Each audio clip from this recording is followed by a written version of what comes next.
bookish friends, welcome back to Amanda's Bookish Adventure. It is day 13 of Bookmas. And last Bookmas I did 10 books for my top 10 priority books of the year.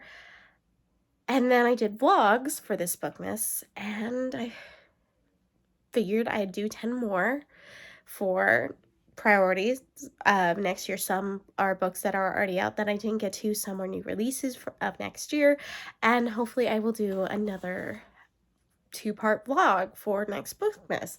Now, what I learned with making the list last year, I was so excited, and then when it came time to film the vlogs, I wasn't excited for some of those books anymore. So even though there are 10 books written, they might change, and I'm okay with that. Even though I've accepted they can change, and I'm okay with that, and I'm happy.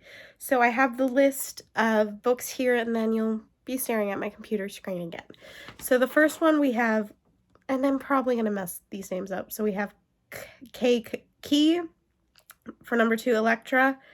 Sorry, Bro. 4, we have Belladonna. 5, Gwen and Art Are Not in Love. Number 6, sorry, this cold is driving me nuts. The Hacienda. Number 7, They Hate Each Other. Number 8, The Neighbor Favor. Number 9, You've Reached Sam, which I've been very scared to read that because I'm terrified it's going to devastate me. And then we have 10 Cruel Illusions. It's a release that I didn't get to, but it just came out last month, and I'm actually really excited for it. So we'll see how you'll read the description and I'll show you the covers. Like I said, next Bookmas, some of these can change, or which I did for last Bookmas is I read one of the books before the vlog, so I had to go find which vlog that was in and then record the footage and put that in the vlog for the first part of the 10 priority, because it was a 2-part vlog, which was the longest vlog for this so far for Bookmas. But I think splitting up the vlog and like 5 for one vlog, 5 for the other, it worked better, which I will be doing next Bookmas. I'm just going on a rant, so you'll be staring at my computer screen. We have Key by, not saying it, but here's the author. So it says, I was born on the full moon, under a suspicious constellation, the holiest of positions, much good it did me. So begins Key's story, the only daughter of the kingdom of Kai. She is raised on tales about the mighty and benevolence of the gods, how they churn the vast ocean to obtain the nectar of immortality, how they vanquish the evil and ensure the land of the Barats prospers, and how they offer powerful boons to the devout and the wise. Yet she watches as her father unceremoniously banishes her mother,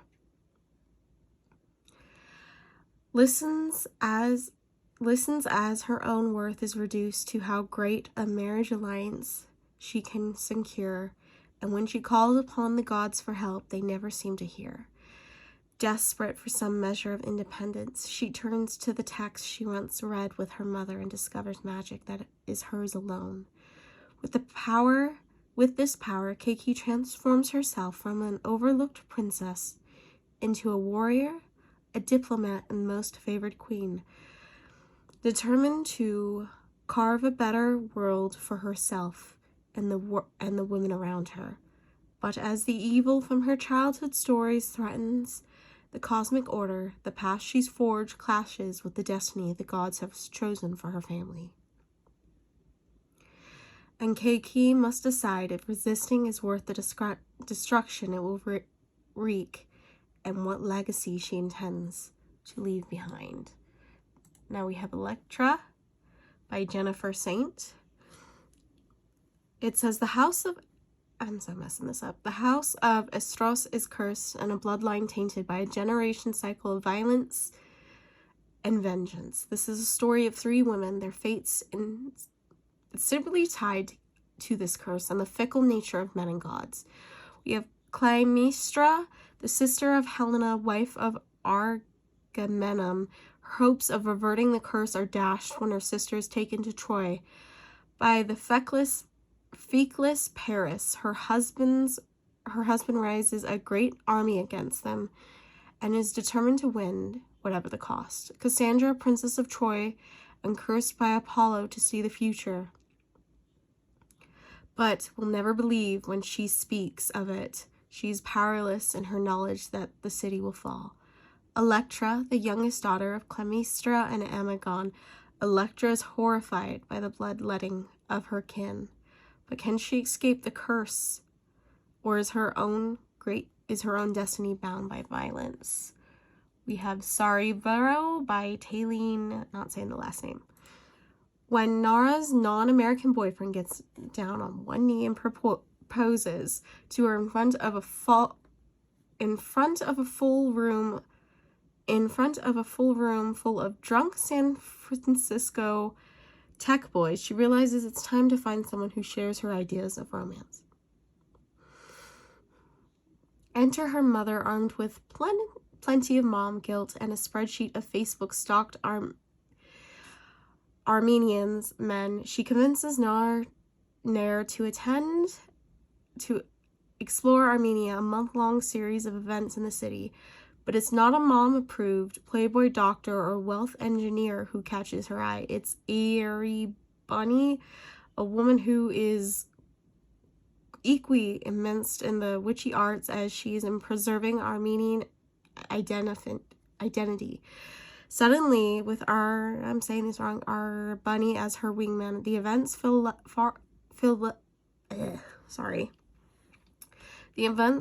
far less of a chore and much more of an adventure. Who knew cooking up, some food together could be so sexy? I can't say it. I'm so sorry. Airy Bonnie helps Nora see the beauty of their shared culture and makes her feeling understood in a way she never has before. But there's only a teeny problem. Nair's not exactly out as bisexual.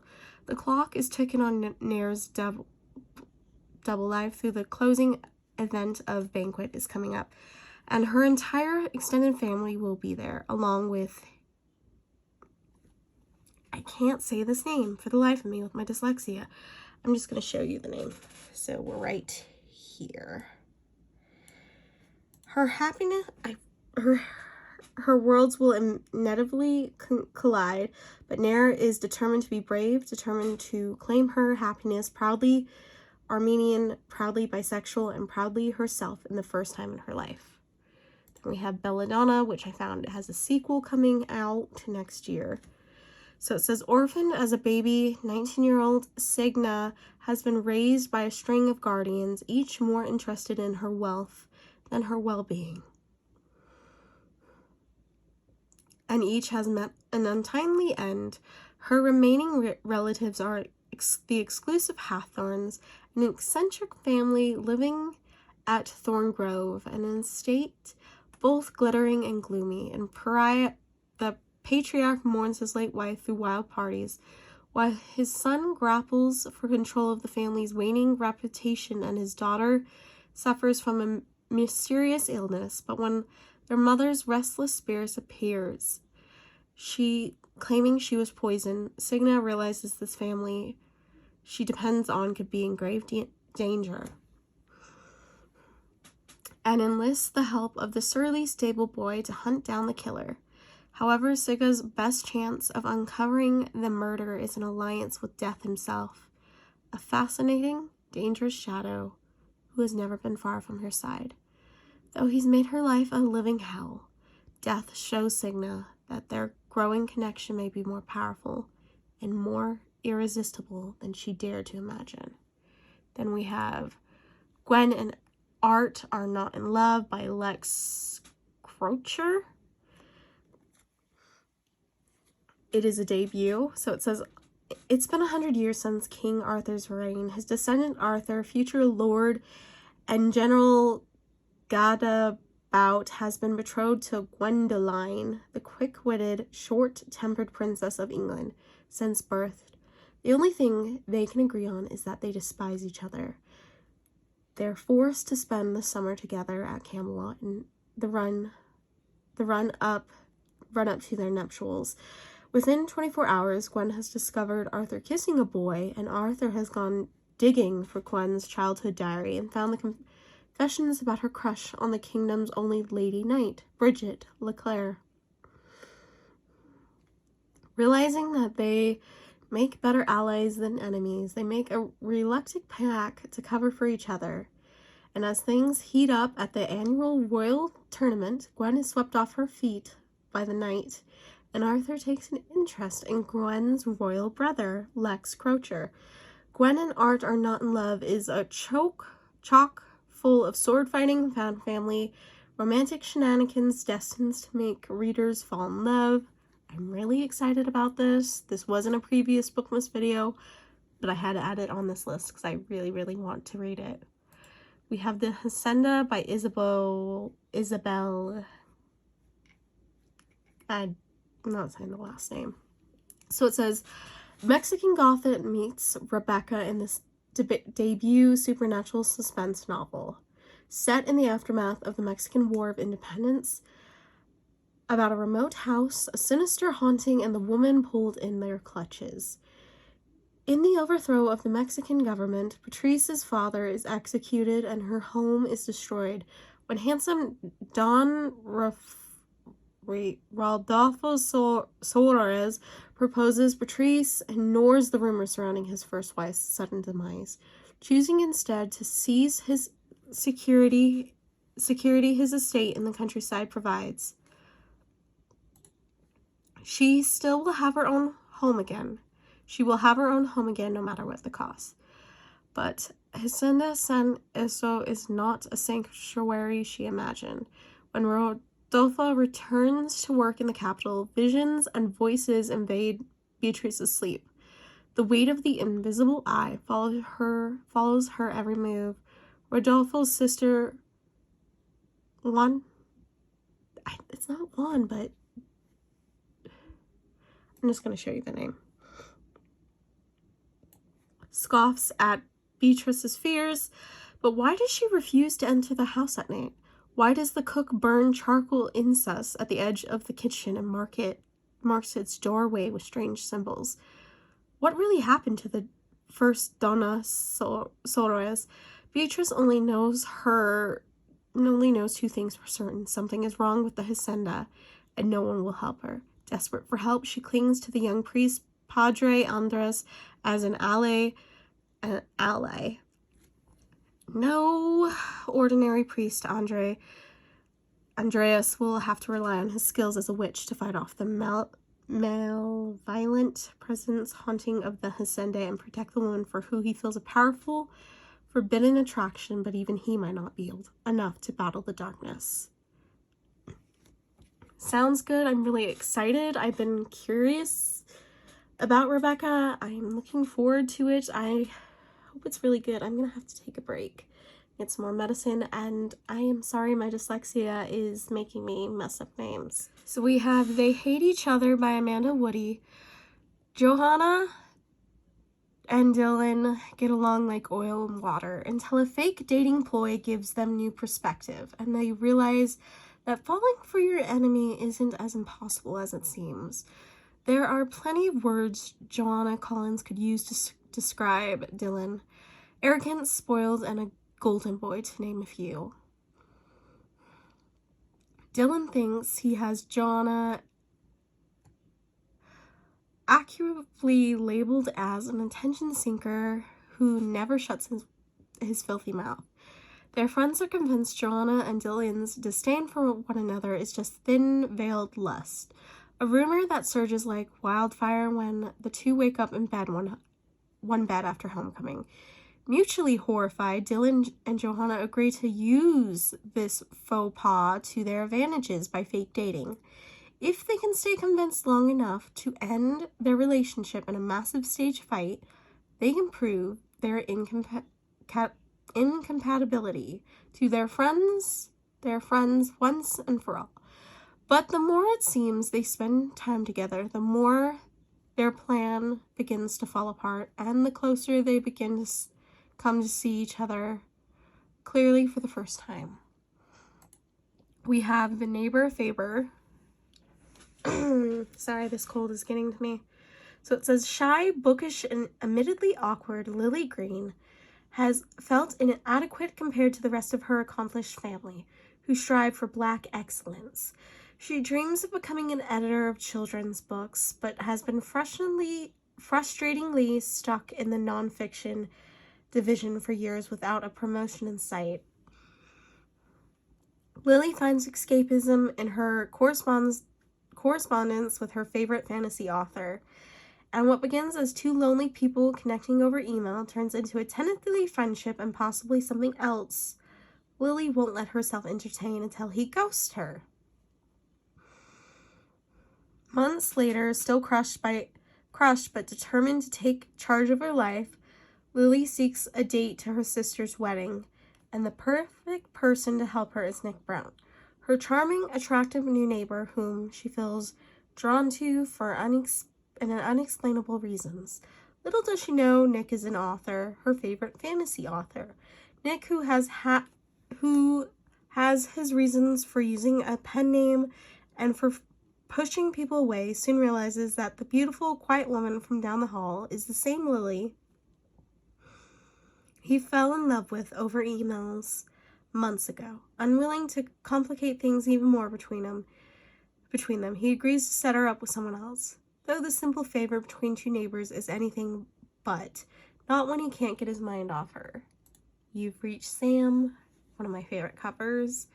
17-year-old Julie has her future planned out. Move out of her small town with her boyfriend Sam, attend college in the city, spend a summer in Japan, but Sam dies, and everything changes. Heartbroken, Julie skips his funeral, throws out his things, and tries everything to forget him, and then the tragic way he died. But a message Sam left her in the yearbook forces back memories. Desperate to hear his voice one more time, Julie calls Sam's cell phone just to listen to his voicemail, and Sam picks up the phone. In a miraculous turn of events, Julie's been given a second chance to act goodbye. The connection is temporary, but hearing Sam's voice makes her fall for him all over again. And with each call, it becomes harder to let him go.